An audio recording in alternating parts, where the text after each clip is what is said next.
Такси не хотят ехать по связи с плохими дорогами.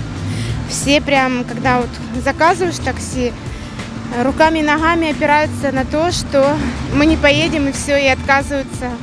У нас вызов, девушка, нам некогда, но не удается вовремя по таким дорогам. Не удается, очень тяжело. Их нет дорог, каменки, такие дороги. И отсутствует, это ужас.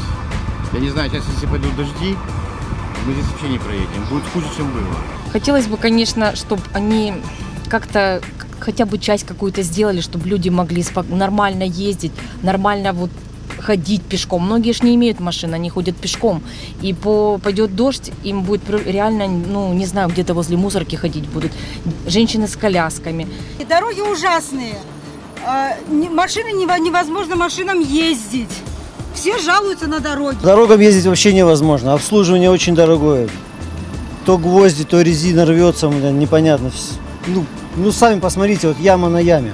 Ужасно, ребята. Сделайте, пожалуйста, хорошую дорогу. Ездить людей мы возим здесь. Как ездить по этим ямам?